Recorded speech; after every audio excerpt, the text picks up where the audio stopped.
Assalamu alaikum and peace be upon you all. Happy International Muslim History Month. International Muslim History Month was founded in 2021 by Nazma Khan. Nazma is also the founder and CEO of World Hijab Day organization. The goal of International Muslim History Month is to have the world come together to learn more about and celebrate the accomplishments of Muslim men and women from both the past and the present who have shaped humanity as we know it. My name is Janan Sarwar, and today you're joining us live on our topic, which is called Muslim Changemakers in Medicine. I'm very honored to introduce our two speakers who will tell us about these Muslim changemakers from both the past and modern day. First, I'll introduce Dr. Nahyan Fancy. His main research interests are in history of medicine and the intersections between medicine, philosophy, and religion in pre-modern Islamic societies. His book situates Ibn al-Nafis's discovery of the pulmonary transit of blood within his social, religious, and intellectual context.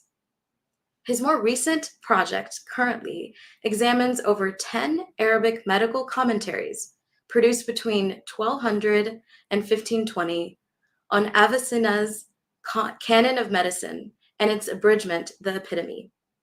He has published articles published in a number of reputable organizations and several book chapters in edited volumes. He's currently on a fellowship from the National Endowment for the Humanities to finish his new book. Next, I'll introduce Dr. Adnan Haither. He's a Senior Associate Dean for Research and Professor of Global Health at the Milken Institute's School of Public Health, George Washington University.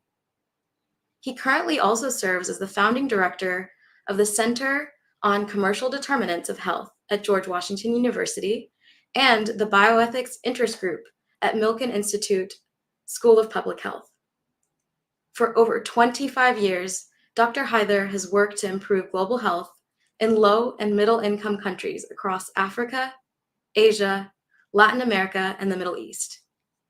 He's extensively published and has pioneered global studies to define empirical work around ethics, injuries, health systems, and non-communicable diseases. His knowledge of medicine is due in part to his research around the world with non-communicable diseases and the risk factors around the world. As mentioned about his world travels, he's personally worked in over 85 countries around the world and held leadership positions in a number of well-established organizations. So without further ado, I want to welcome these two guests. Thank you so much for joining us today. Thank you for having us. You're most welcome. So, Assalamu alaikum, and thank you very much. Wa alaikum assalam. We're just so honored to have this conversation. And, because it's sometimes important to start with the history of where we've come from. And I know we're going to dispel some things about, just because there's a history, it doesn't mean it's going to completely apply one-to-one to today. But this is International Muslim History Month. So we're very interested in learning about the history. So Dr. Fancy, I'm going to turn to you to, maybe speak to the first of two Muslim change makers from the past that you'd like to highlight. So let's go ahead and have you introduce a figure. Okay. All right, thanks for having us on. I'm gonna start by perhaps one of the biggest names in history of science, philosophy, and medicine, Ibn Sina, also known as Avicenna. Some background: his father is from Balkh, modern day Afghanistan, mother from Bukhara, modern day Uzbekistan. He was born in 980 in a village close to Bukhara. Spent his childhood there, where he also received a robust education. He actually left behind an autobiography that his student Al-Juzjani also then completed, and it's been translated by Goldman as Life of Ibn Sina. So I encourage the viewers to be able to read it. It gives us a nice window into the various aspects and various studies that he had undertaken as a young adolescent and even a child. He tells us he'd already read the Quran by the age of 10, and also many literary texts and religious texts. He was trained in adab. He had learned mathematics, astronomy, logic, philosophy, medicine, and even metaphysics. His father and brother, I think, had taken on the Ismaili Shia view, but he said he wasn't inclined to it. But that means he was also, of course, aware of and knowledgeable of theological discussions in Ismaili Shiism, and then also in Sunni Kalam, as it comes through in theology, right? So very widely read. Some of the stuff we need to take with a grain of salt, because something Dr. Haither would probably not appreciate as much, or many of us really. He turns around and he says, "Oh, medicine." He says he had already learned everything that he would come to learn in his life by the age of 18, which any of us would probably turn and say, yeah, not really. Second, he makes the claim that medicine is not one of the difficult sciences. So he was able to master it in a short while, right? I mean, so you take those with a grain of salt, but he's a really robust thinker. And the reason I wanted to highlight all the various really sciences, religious sciences, etc., that he'd come to master was to give a sense, right, that there was no compartmentalization, right, not between sciences. So this is a person who's skilled in mathematics, what would be classified as physics nowadays. It was considered natural science, part of philosophy back then, right, astronomy, and then also medicine. He's trained in the religious sciences. He's also trained in the literary sciences. He actually wrote a number of poems in the meter Rajas, right? So these compartmentalizations that exist in our world don't exist for someone like him. In terms of his corpus, he left behind a massive corpus. It's really astounding in terms of how much he wrote. There are many philosophical compendia. There are works, shorter works as well.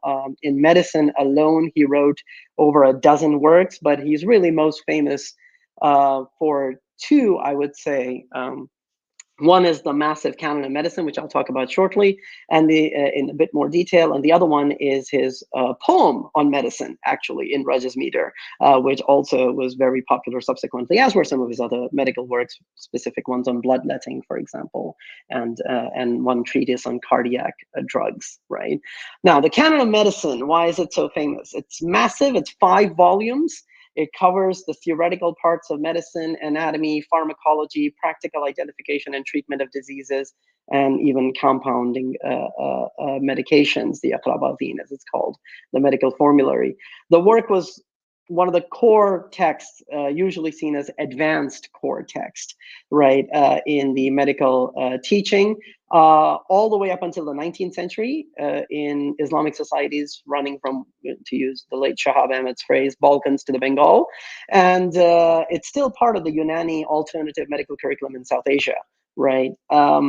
Its Latin translations were used in European medical schools from, I would say, they start getting used in translations from the second half of the 13th century, but certainly make their way into the medical curriculum by the 15th century and beyond, and well into the 18th century. And then there's a bit of a revival in some cases of reading Avicenna again in the 19th century Germany context. Now, how can we understand the Canon of Medicine and why it's so phenomenal? In many ways, it is a textbook of medicine, but it brings together all prior knowledge up until his time and his own contributions on medical theory, diseases, preserving health, pharmacology, and anatomy that were circulating in Islamic societies at the time. This included, of course, not to take away credit, Greek works and concepts. A lot of the theoretical elements were built upon the Greek understandings of Galen and Hippocrates, and Dioscorides for the pharmaceutical ones. But there are lots of corrections, accretions, systematizations, and stuff that have taken place in Greek, then Syriac, and then Arabic, and that's all coming together. In the case of Avicenna, there's also new knowledge that's been coming from India and many other places that are also going to get incorporated, right? So it's a big service just in itself of providing that kind of a systematic account, which is so brilliantly structured, again, following a logical structure that had already started coming into play in late antiquity in Greek works, a method called diaresis, where you kind of break down into kind of number one, and under one, you have a number of other things that come through. So for example, his first part of book one is divided into 6 teachings, so definition of medicine, and then the elements, there are 4 elements. So he's going to talk about them, etc. Right. So this is nice order in which you can start to memorize it and so forth. But more than just a systematic account, in some ways, it also becomes a one-stop shop, right, for practicing physicians too, right, to be able to access. And then more importantly, he really tried to bring disparate and sometimes competing views on particular theoretical topics and try to establish what was going on. And I'll give you an example shortly. He also placed medicine on a very firm philosophical footing and really advocated that it is a true science, which for him meant that it produces certain knowledge based on demonstrations, right? Many other philosophers in particular in the past had dismissed, well, I shouldn't say dismissed, they still valued medicine, but the idea is that they'd said it doesn't quite rise up to the level of a demonstrative science, right? There was more of a practical art. And Avicenna wanted to make it absolutely clear. He goes, the theory is demonstrated. The practical elements of medicine also have this scientific element. What's really the where probability and kind of speculations come in are the individual applications on an individual patient, right? That's the part that is more art-like, right? But rather the theory and even the practical elements, the theoretical elements of the practice of medicine are also on a firm scientific footing, right? Which is a big deal in terms of going forward. But of course, in order to do that, he had to settle a number of debates, and I'll just stop with maybe mentioning one of them, and then as we continue the conversation, I can bring in other examples. Right? There was a key debate between whether the heart is the central organ or the brain, right? And Avicenna basically came in and made a few changes, right? At that point, their understanding was Galen had shown quite masterfully that the nerves come from the brain and the spinal cord, and if you kind of damage them, then they impact certain kinds of things. So the brain seems to be governing sensation and motion and those sorts of things. But Aristotle had claimed everything comes from the heart. And Avicenna kind of does this intriguing switch where he says, well, because a living body is an ensouled body, the soul has to give all its powers to one organ or one entity. And he says it's the spirit that's generated in the heart from a mixture of refined blood and air. And but they're not activated until they show up in the brain. So he gave precedence to the fact that this is how it's seen, but he also recognized that if the heart is not providing the spirit to the brain and keeping it, quote unquote, alive, then the brain cannot function, right? So these are the kinds of ways that he tried to bring it together to give it a firm philosophical footing for their perspective, right? And these were many of the elements that were then also, of course, intriguingly picked up in medical ethics, or I should say religious discussions about where the soul is tied, picking up with Quranic stuff subsequently in religious discussions. What is the first organ that's generated? What might be ensouled? And some of those legal discussions actually show up in contemporary discussions on end-of-life debates, where a lot of times people are not aware that it's the earlier medical discussions of heart and brain that may actually be dictating the legal opinions from back then about which organ is central, which are now being picked up in modern end-of-life debates, sometimes without recognition of how that is. But it's Avicenna's kind of system that makes its way in. And of course, he wasn't the last word on any of these issues. The commentaries and stuff continued, and I'll talk about it in a piece. But I'll stop there. I've spoken quite a bit. What a brilliant person. It was so interesting to hear about the logic yet poetic nature of all of the things that he produced, the corpus of work, from poetry to math to medicine to all these very relevant things that we do talk about today. So I really appreciated you sharing all of that. Dr. Haither, what thoughts do you have as it relates to anything in modern day, or how would you like to take this? Well, first of all, thank you very much. And Dr. Fancy, that was incredible. I truly appreciate the exposition and the summary of the history. Let me make a procedural comment, then I'm going to declare an assumption, and then I'll get into a couple of substantive thoughts that are in my head. First, procedurally, thank you very much for allowing Dr. Fancy and me to be here. I have requested the World Job Organization to find some of my colleagues, women colleagues, to be on this panel. It is incredibly important to represent diversity in these panels by gender, by faith, by religious perspectives, by intellectual curiosity, by discipline. And I have made a commitment not to be on all male panels. So I'm very happy, Janan, that you are here today to neutralize that. The assumption that I want to, or the perspective that I want to declare is that for me, these historical examples, first of all, have to be respected. They have to be acknowledged. And Dr. Fancy's point that many a times in the contemporary world, we forget where things come from because we build and we work on the shoulders and on the houses that these giants created. The knowledge that we create is not in a vacuum. It is built on years and decades and centuries of previous work that scientists, researchers, and in this case, physicians have implemented and learned and shared with us. But I do think it is incredibly important not to live in the past.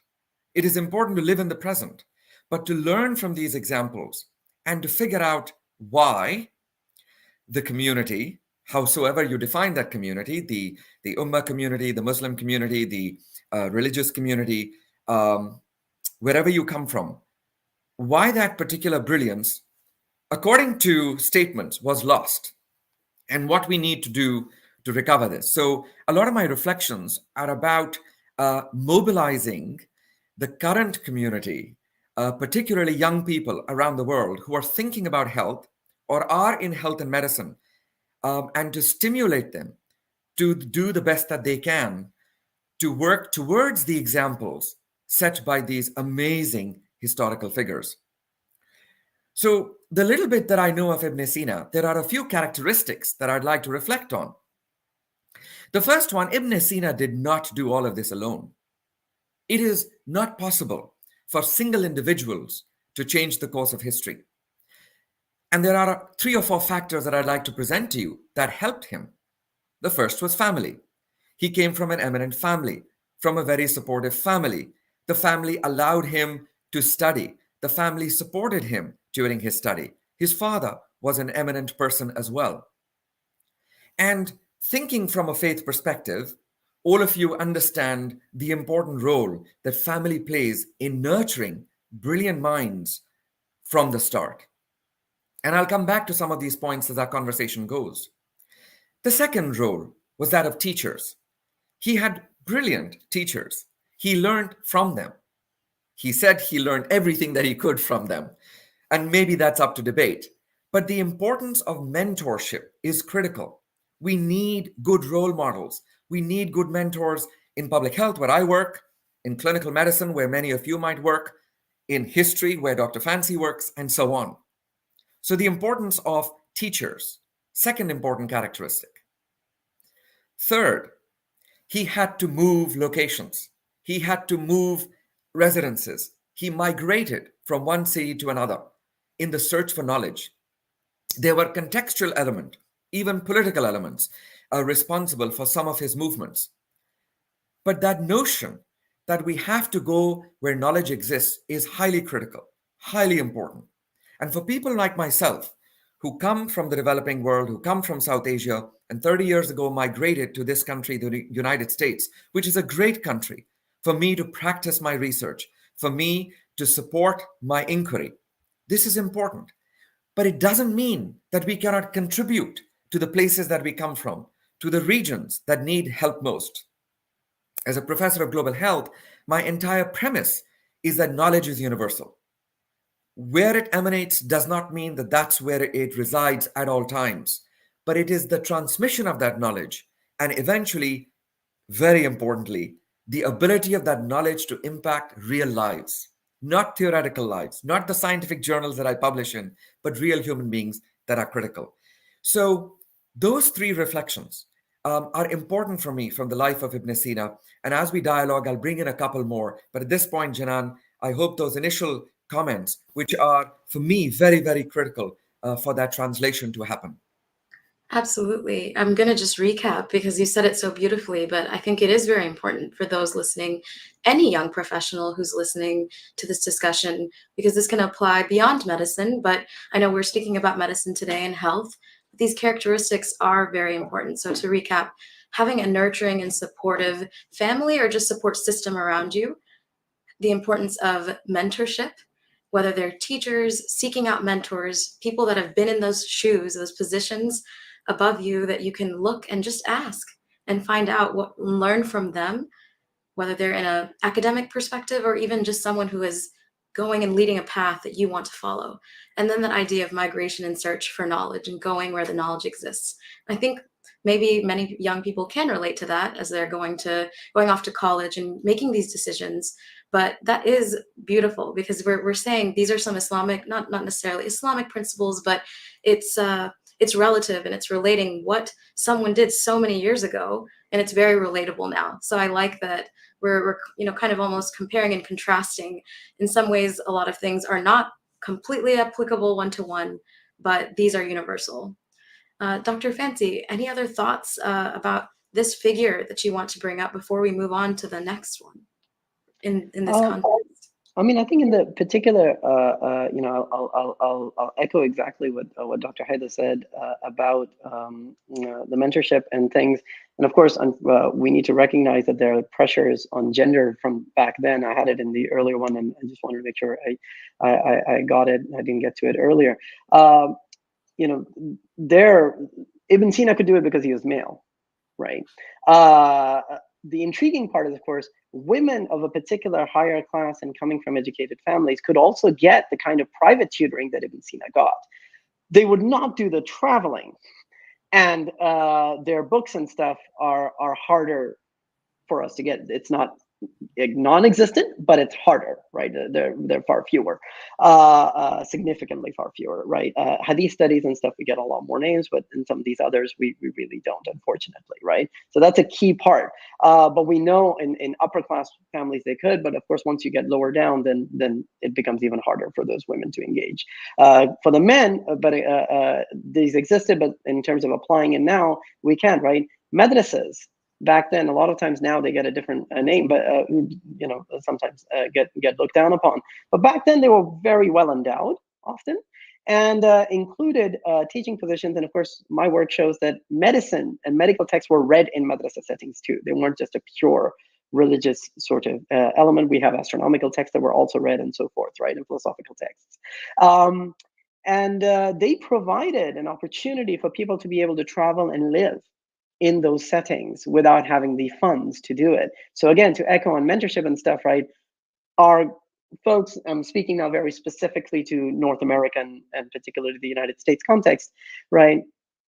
A lot of money that gets spent on building a big mosque, and yet the endowments for supporting scholarship, for supporting students learning in university settings, etc., is very, very minimal, relatively speaking, or comparatively speaking, right, is negligible. And those would be the kind of ways that the community as a whole can support, and particularly, of course, also try to redress some of the gender disparities that exist, right? So that's all I'll say. And then the final point I'd perhaps make is on Ibn Sina and others, in terms of, what I find generative in the modern discussion is never the one-to-one, of course. I mean, so we're now talking about the social aspects and developments, but even they can be generative on a theoretical and understanding level. So I remember back in 2012 having a discussion with neuroscientists on the issue with regards to end-of-life debates and many other kinds of things, right?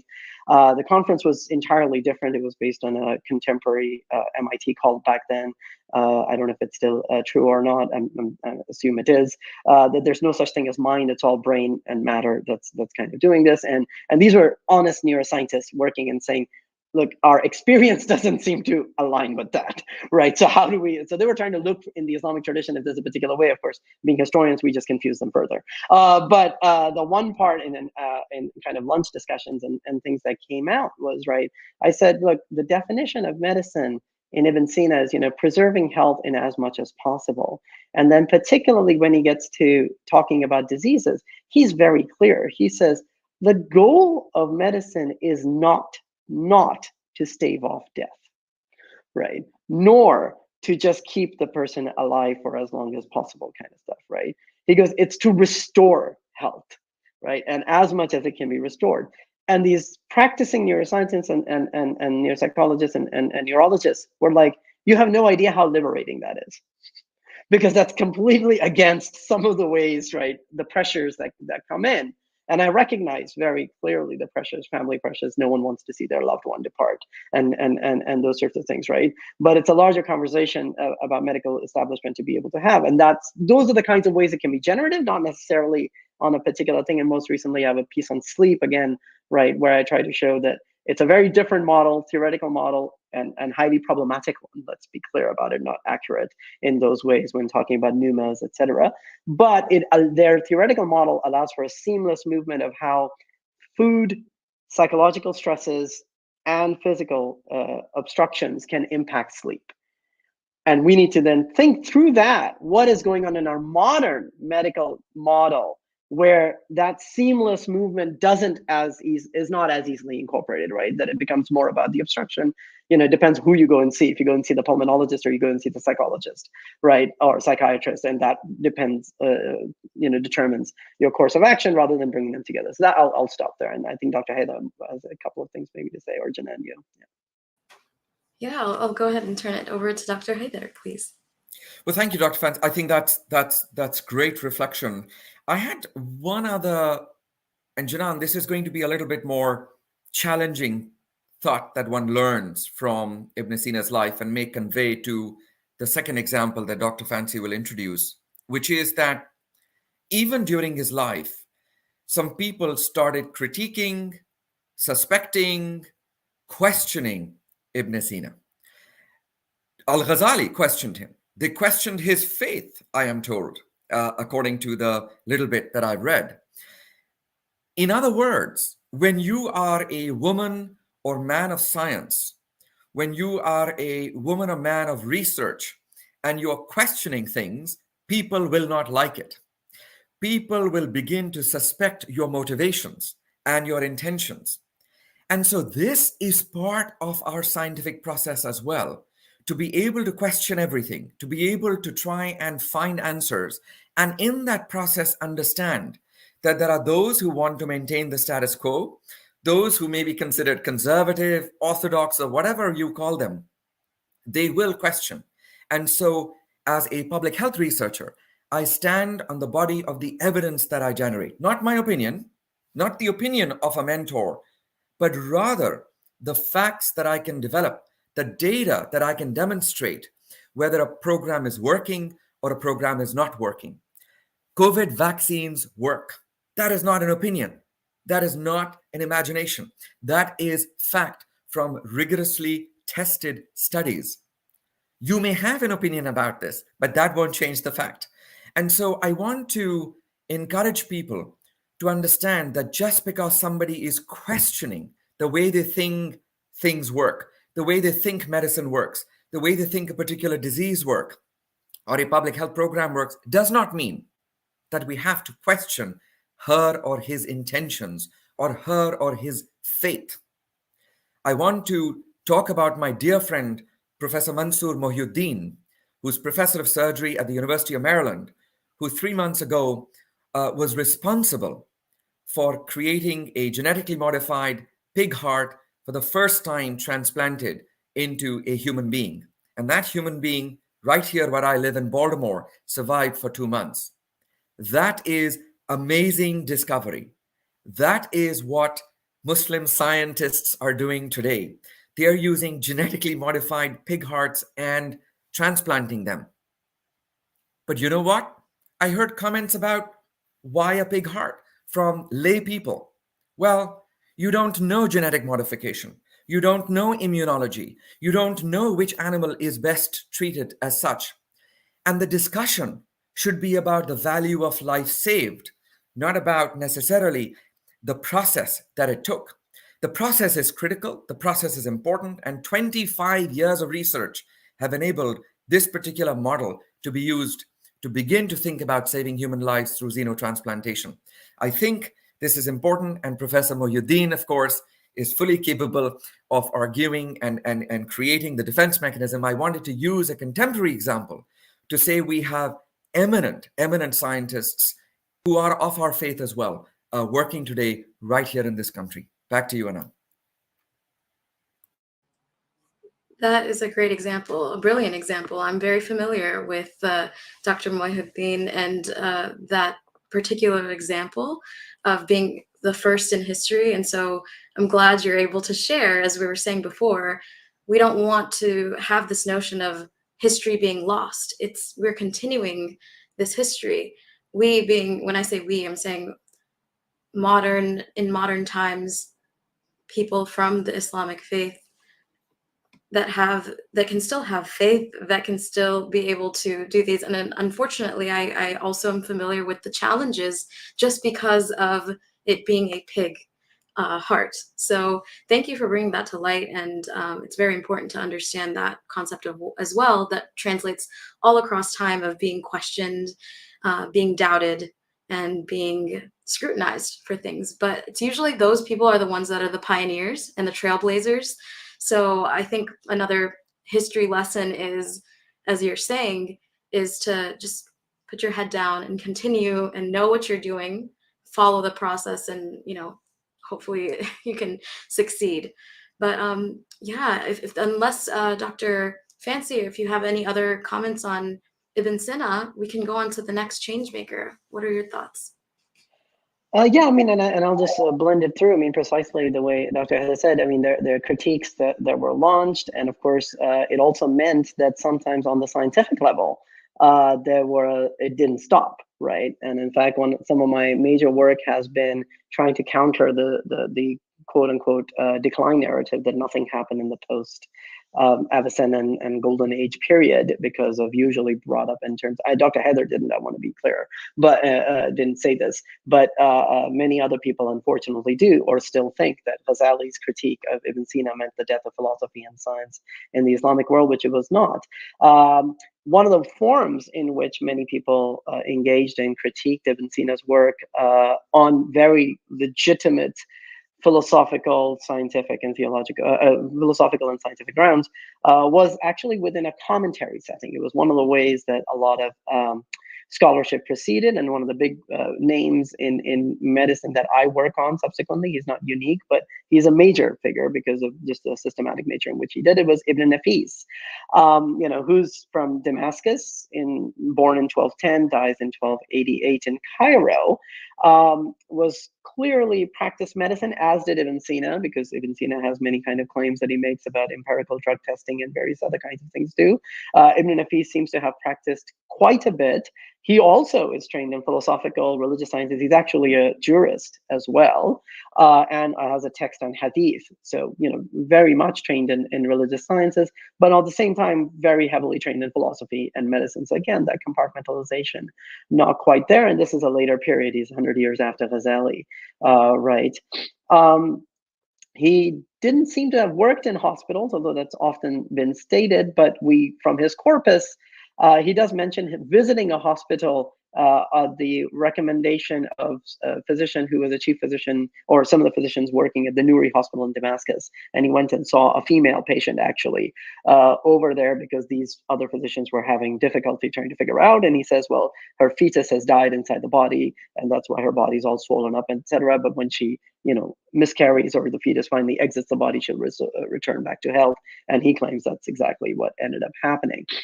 He wrote many, many medical works, really copious and extensive. Ibn Sina's, as I said, Canon of Medicine is 5 volumes. He wrote what's called a lemmatic commentary. So, he divided the entire book, every single section, into small lemmas. Sometimes a lemma is one statement. Sometimes a lemma can be a paragraph, right?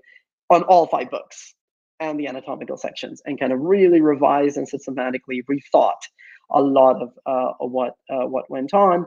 And I'll just give an example, and then take up in conversation some of the stuff that comes out is his idea of the pulmonary transit, right? And just to give a sense, and because of what Dr. Haither said, I'll give another example as well on prohibited substances kind of stuff, right? So Dr. Haither, I mean, and the discussion I followed as well briefly on the whole pig heart thing. What's fascinating, of course, is that and also ties in with Ghazali's critique, right? And this is the kind of stuff we need to really have a sense, and particularly with the vaccine stuff. Back in that time, I mentioned early on, there was this notion of demonstrative knowledge, that science is perfect when it's the equivalent of 2 + 2 = 4, right?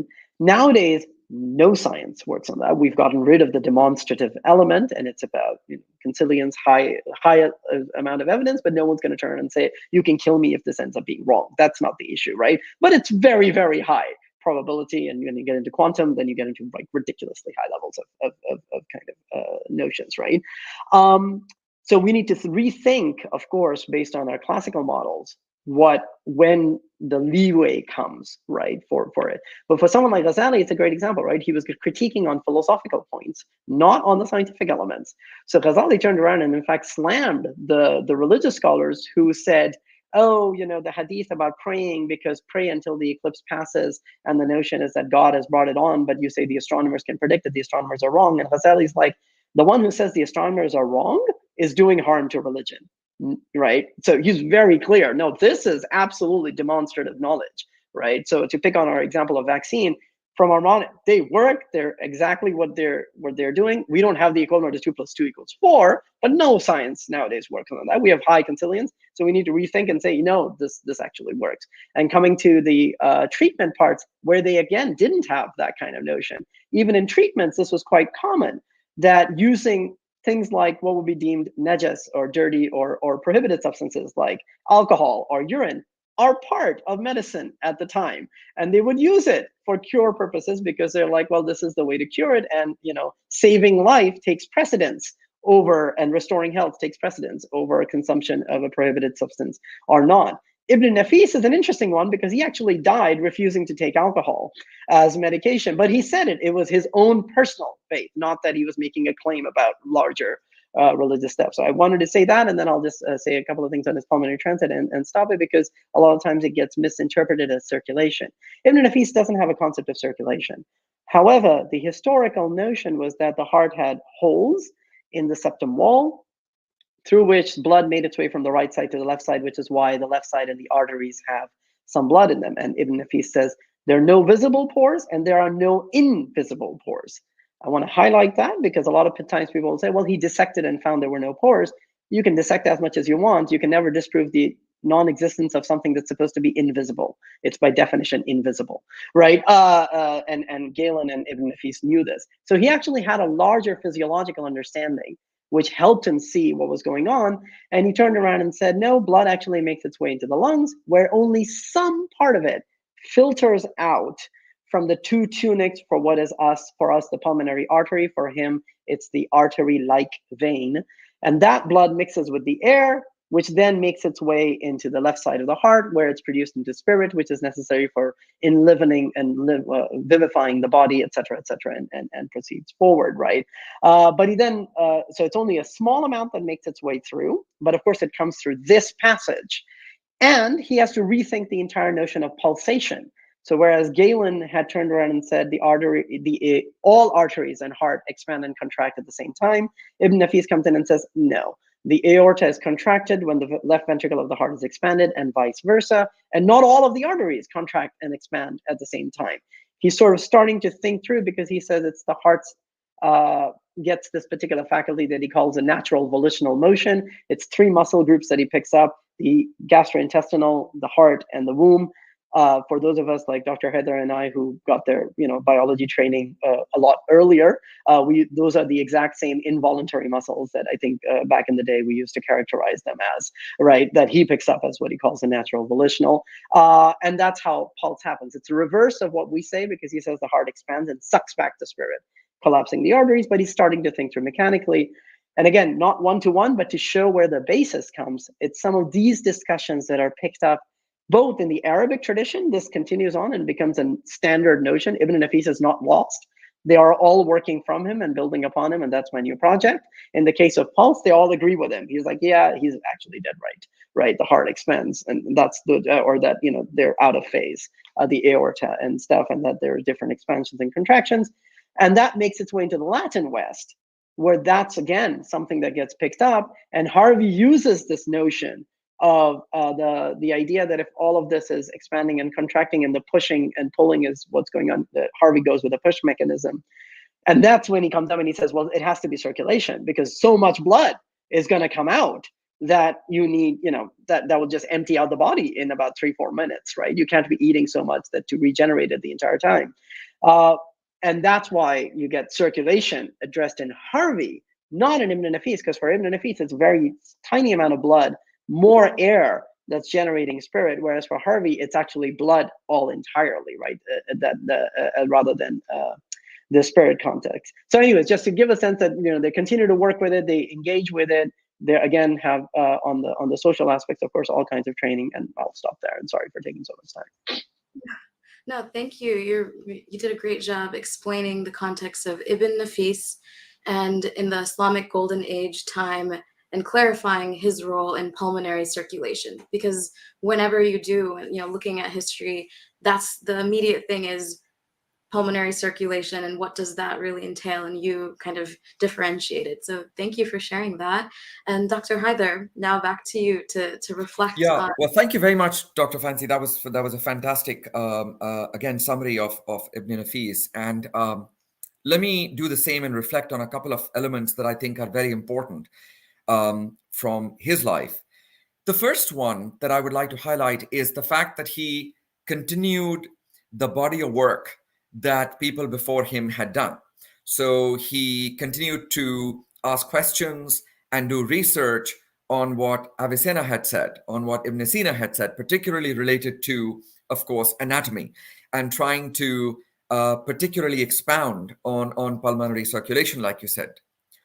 So this means that the work that other people do before us, we take that and we continue to question and refine and further do research on this. This is critical for the scientific method, for the scientific process. And certainly in the field of medicine and in the field of public health, you make discoveries, then you refine those discoveries, then you make them better, and then you do even better discoveries. And that's how you begin to treat either individual people one at a time or large populations one at a time. And I'll come back to that point in a second. I think the second characteristic that is really important for us to know is that Ibn Nafis was a practicing clinician. He was, in fact, a physician-in-chief of the hospital in Cairo. And so this notion that scientists are not people who are separate from those who are actually treating patients or those who are providing service, whether that service is in the domain of individual clinical patient care or in the domain of larger public health service, you can provide service and you can be a scientist and you can be a researcher at the same time. And I think this is something that I'd really like to expound on in terms of our younger generation, that many a times we are asked to make choices. You can do this or you can do that. And yes, for small parts of your life, for certain parts, when you're doing a degree, when you're doing a particular training, you may focus, but that doesn't mean that you're making a choice for the rest of your life. There will be ample opportunities for you to then be a clinician, be a physician, and also do research and also ask the right questions. And that balance is something that you, your context, your family situation, your institutional affiliation, we may determine. And so this notion of inquiry, this notion of service while inquiry is going on, I think are important lessons that Ibn Nafis teaches us. And so to provide a contemporary example, I want to go to the field of public health, where millions used to die from dehydration and diarrhea prior to the 1960s. And in the 1960s, this notion that this water that is being lost from human body needs to be replenished was done largely through intravenous solutions. And yet, in countries like Bangladesh, rice water was traditionally used for dehydration.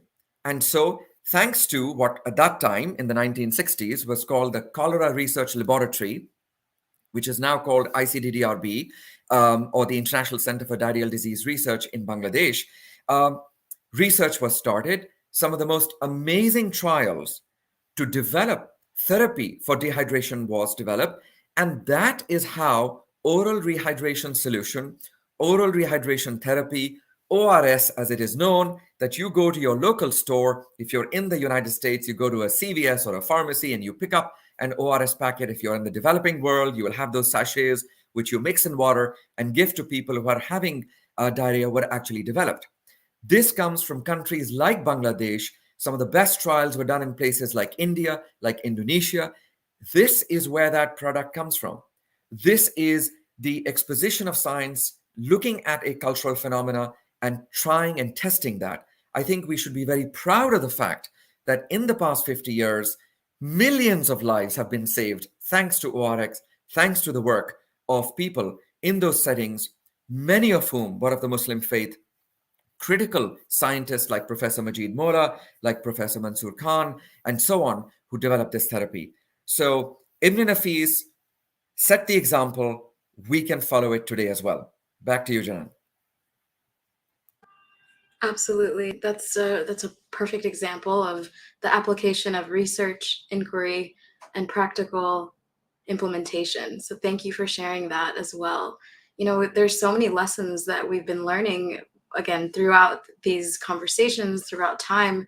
Dr. Fancy, I'm going to ask you some targeted questions so that, you know, maybe we can bring to light some concepts that, you know, have been your favorite in learning about these two individuals. So maybe I'll just ask you, what has been the biggest lesson that has been your experience that you've learned, like one thing that you could take away from the history of either one of these figures that you shared today? Wow, there would be a lot, but actually, you know, one of the key ones I'm going to pick up from what Dr. Haither just said, right, and put it in the context of, you know, me getting my college degree in a U.S. setting and not being introduced to most of these names from the past, and recognizing just how deep inquiry went and that it didn't stop, right? And it didn't stop then. It continued on all the way through past 1200, 1400, 1500, 1600, and continued even in the 20th century and all the way through in these various ways that Dr. Haither has highlighted, right? And I think that's a key one in terms of where a particular Eurocentric perspective and a particular colonial disjuncture has created a mindset even amongst Muslims of, you know, that somehow everything had stopped in 1200, or that, you know, that's a narrative that emerged in the 19th and 20th century. Often even in the 19th and 20th century, there were these exchanges, developments, use, all of those sorts of things going on, where what we quote unquote call Western or modern science, right, where there's this engagement. We're talking in World Hijab Day, Islamic Muslim History Month, so we'll talk about Muslim colonial subjects, but, you know, we can also pick other ones where they are collaborators, contributors, and of course, sometimes the population's being tested upon, not always in the best way. But, you know, all of that is part of that history that needs to be recovered and worked and engaged with, right? That we actually, I think, seriously forget and somehow wash away. So, you know, my entire work on Ibn Nafis and then beyond has been trying to show that it didn't stop. Right. One of the major claims that I started with originally when I did my first dissertation, which turned into, my first book, my dissertation that turned into my first book, was that, somehow Ibn Nafis had made a happy guess about the pulmonary transit.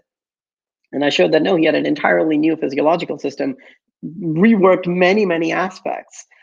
And then my next project is to show, you know, the book is entitled In Ibn Nafis's Shadow, because the idea is that, and they didn't stop reading him.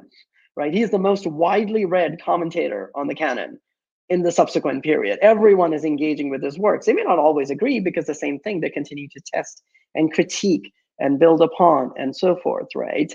But it wasn't all lost. And I think for me, that's a key point, that we've got these narratives due to colonial projects, modernity, again, coming out of a very specific Western European context, where histories have been erased. Or not talked about or ignored, and they need to be brought out so that we can see in many ways also that there is a globe involved, right? That these are global discussions in many ways that were taking place when the British arrived in India in the 18th and 19th century. They're reading these Arabic medical pharmacological texts in the 18th and 19th century to treat their patients at that point, because let's be clear, 19th century English medicine is not really that much better than what's going on in those cases. We don't get the lab revolution, as it's called, in germ theory and stuff until much later in the second and the end of the 19th century, right? So that's what I'd say and stop there. Perfect. Perfect. Yes. Thank you for sharing that reflection. And, as I'm thinking about all the lessons that I've learned from both of you today, and I'd love for Dr. Haither to elaborate as well, I just think that it's really important, just again, reflecting that you shared about this, the modern day notions of what's happening in health and medicine. None of what happened with these, we talk about singular individuals, and I loved what you said early on, that none of this happened in a vacuum.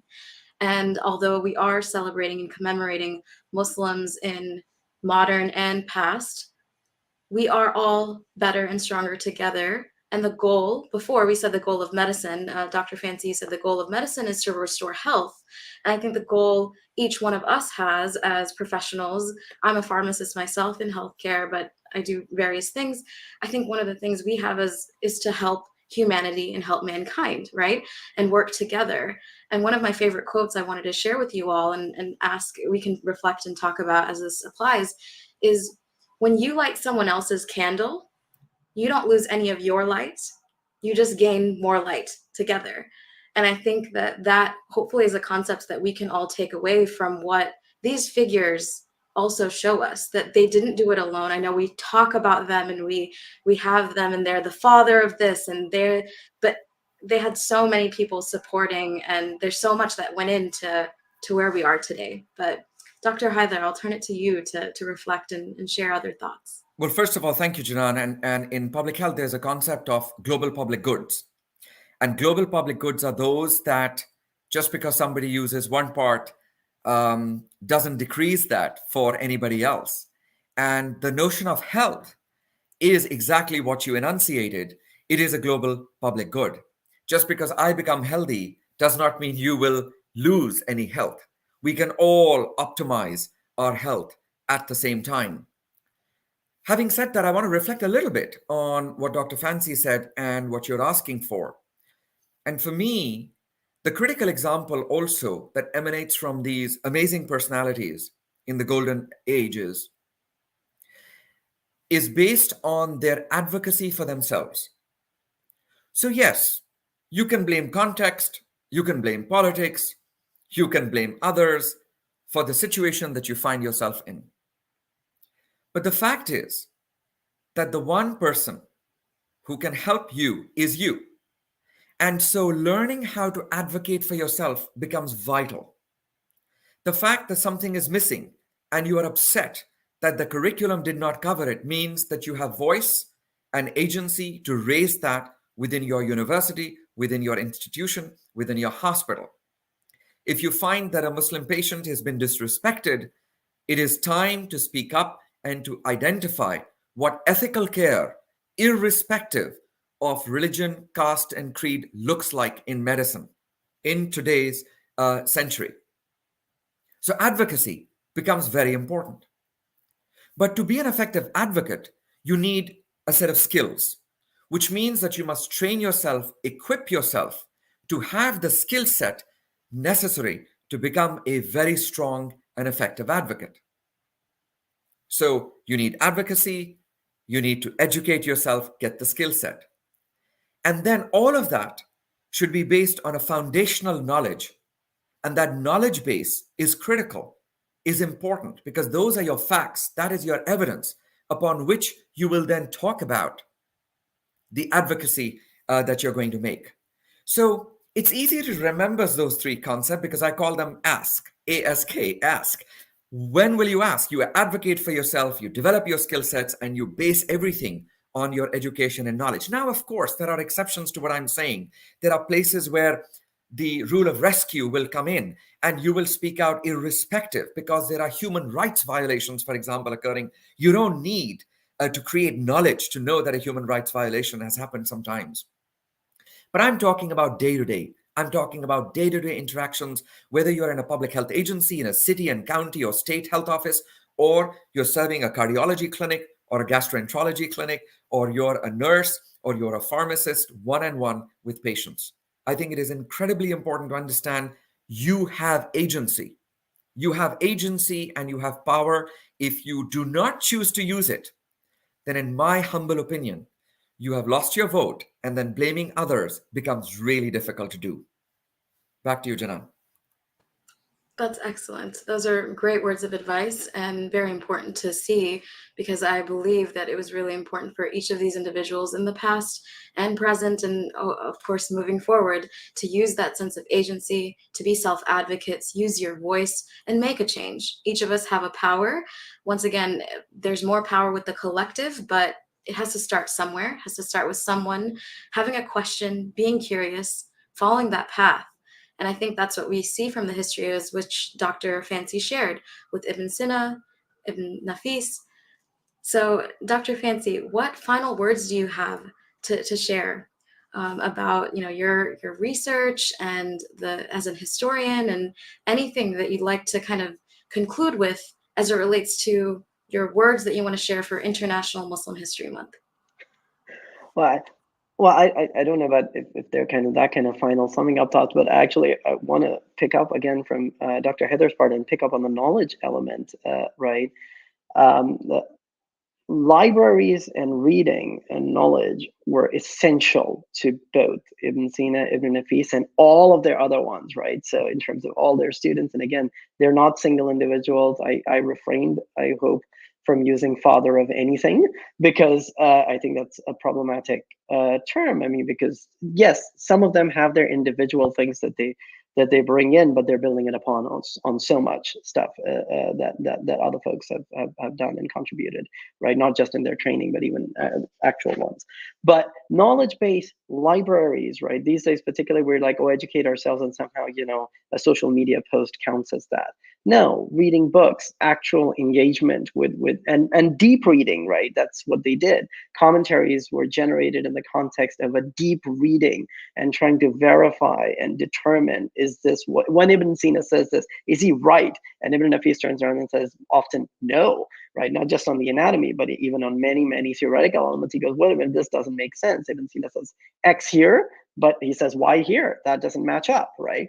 And so that kind of deep, engaged reading, educating oneself about the knowledge, right? So to pick up on the Eurocentric element, right? And if it comes out and says, oh, this person came up with this, and then you start reading, but wait a minute, this person's citing a source that actually is not, right, the Greek source, but in fact an Arabic name. Well, why is the secondary source making a claim that somehow this is coming from the Greek when it isn't, right? So, I mean, those are the kind, I think, the skill of deep reading, continuing to educate oneself, regardless of where one's gone, right? A topic that interests you. Many of these folks, they got training, but then they continued to read themselves, right? They were self-taught. Ibn Sina had access to all these court libraries. Ibn Nafis had access to these libraries and stuff. In many cases, they used to exist in the Muslim world. We know small libraries sometimes could have 10,000 books, right? Very different ball game from back in the past. And then my pitch always is, we know so little about this entire period of 800 years,